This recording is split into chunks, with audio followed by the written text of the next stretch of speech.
An intersection in an Aurora neighborhood turns deadly. This intersection has been in trouble for a while, and it has gotten worse over the years. What they want to see done to keep people safe and the city's response. I know that traffic concerns have been brought up in the past. A simple stop sign would make a huge difference. Well, CSU is seeing growing enrollment, but not enough dorms. We have about 400 to 500 students that we don't have enough space for them on campus. The university is coming up with a temporary solution with off-campus housing that's a bit unusual. In the last 20 years, we've never housed students like this before. Plus, President Biden is taking action to stop people from taking advantage of pandemic relief programs.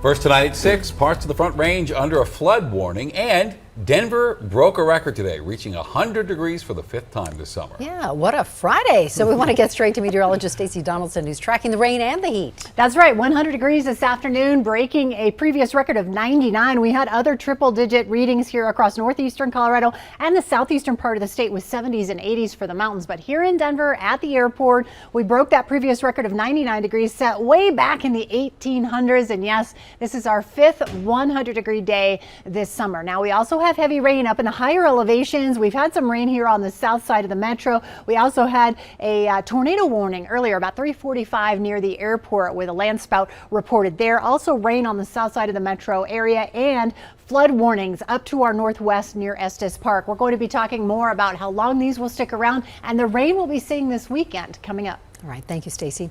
Students are getting ready to go back to college, and CSU says it's seeing record-breaking enrollment this school year. The university says there are more than 30,000 students at CSU this fall, and the school saw a 5.5% increase in applications. Now, of course, a big part of the college experience for a lot of students is living in the dorms. As Denver 7's Colette Bordelon reports, this year that's not exactly happening for some CSU students. CSU has over 8,000 total housing beds, and freshmen, they have to live on campus. They're assigned to halls like Westfall Hall. But this year, there's less than 6,000 beds available for those freshmen because Westfall Hall will be under renovations this school year. So the school had to figure out where to put anywhere from 400 to 500 students for the start of this semester.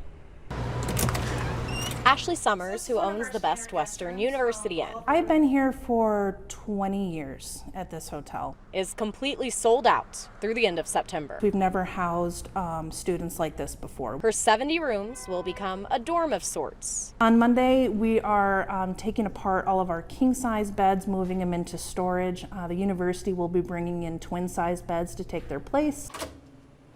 This will be one of the RA rooms. 2 RAs will be moving in, and their front desk will stay staffed, plus housekeeping once a week. We did have to displace some guests, and so far they've been very understanding. The students will be moving in because of a record-breaking enrollment year, combined with Westfall Hall renovations. So it's like finding that spot of if we build it, will they come? Laura Giles is an expert when it comes to housing services at CSU. She says there's a balance they have to find between enrollment projections and potentially having empty beds.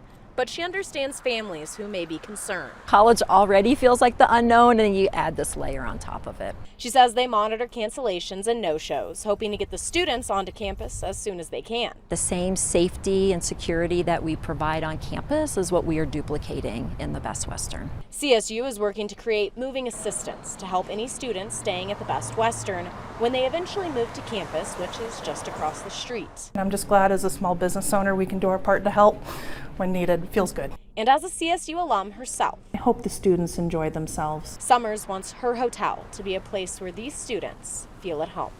Colette Bordelon, Denver 7. And CSU will house some students in Westfall Hall until construction starts in October.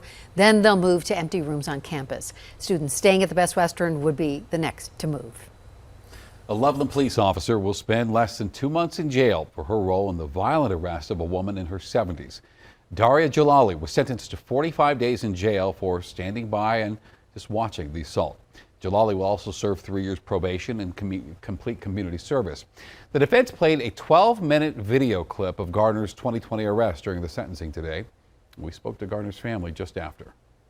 I still don't feel any remorse from her. I feel like she's still kind of a little bit proud of herself still. You know, it's been very stressful over the last few years, so we're just glad that we're at this point finally. 2 years, long time. I know, a lot of families deal with a lot of crime that goes on, far past this, and it was rough enough for us to go through it. The Garner family settled the lawsuit against the city of Loveland for more than $3 million last September. And in May, the other officer involved in her arrest was sentenced to 5 years in prison. Unsafe. That is what some residents in one Aurora community are calling the intersection right outside their homes. They reached out to Denver 7 after yet another example, a fatal crash that killed a woman on a motorcycle. People in the area tell Denver 7's Amy Wattis they've been pushing for change over and over with no success. And Amy's live in Aurora tonight to show us where this problem spot is. Amy? And we are standing near the intersection. People in the Cross Creek community of Aurora are talking about. This is Catawba Way and East 6th Parkway. And as you can see, when you look out here in the intersection, there are no crosswalks, no traffic signals here. But residents say something needs to be done before someone gets hurt or even killed. It's an intersection Julia Wilson knows all too well. Someone coming out of the neighborhood wasn't using their blinker, assumed they were going straight. They didn't go straight. They turned right into me on 6th Avenue. Thankfully, Wilson and her young son weren't hurt. I didn't think it would ever happen to me. Wilson's not the first person to be involved in a crash here. Aurora police gave Denver 7 these stats, saying that 3 crashes happened at the intersection of Catawba and 6th in 2021, a mix of serious, minor, and accidents with no injuries. And 2 in 2022, one of them being a hit and run with minor injuries.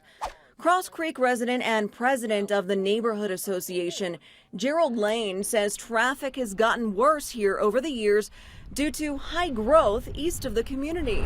This is a high volume intersection. I know that the city's done traffic studies and they say that it's really not. Lane took matters into his own hands and submitted this traffic calming application to the city of Aurora. Started the application about 2 years ago, and our response to the application was there was not enough traffic and the speeds are not excessively on this road. The speed limit is posted at 45 miles per hour. Lane says people go faster than that. Wilson has brought her concerns to him and says other people have reached out to the city with no luck. We have a pool right across the way. People are constantly driving or walking to that. There's not even a crosswalk here.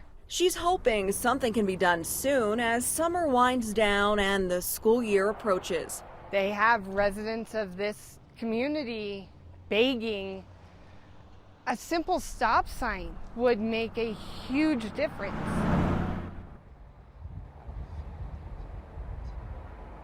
Now, Denver 7 reached out to the city of Aurora. Public Safety's deputy director told us they've sent staff out here multiple times to evaluate the intersection over the past 3 years.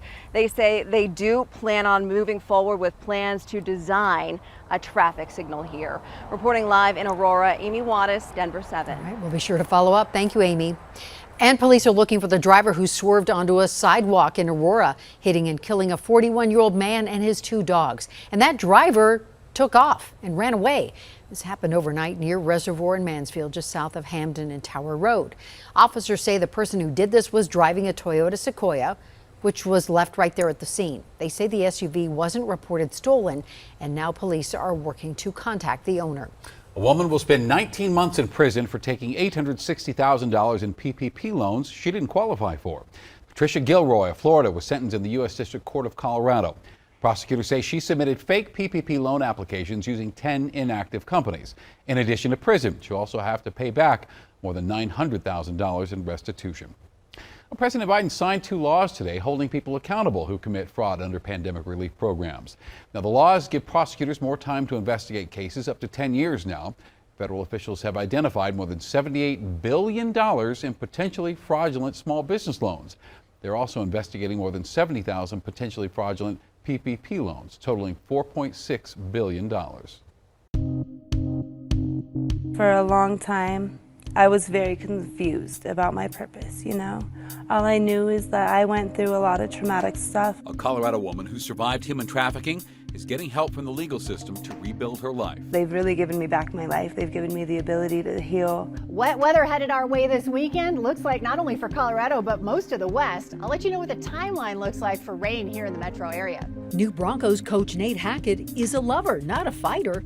What he's doing to form a bond with the team. I just think that in the end, it's about relationships.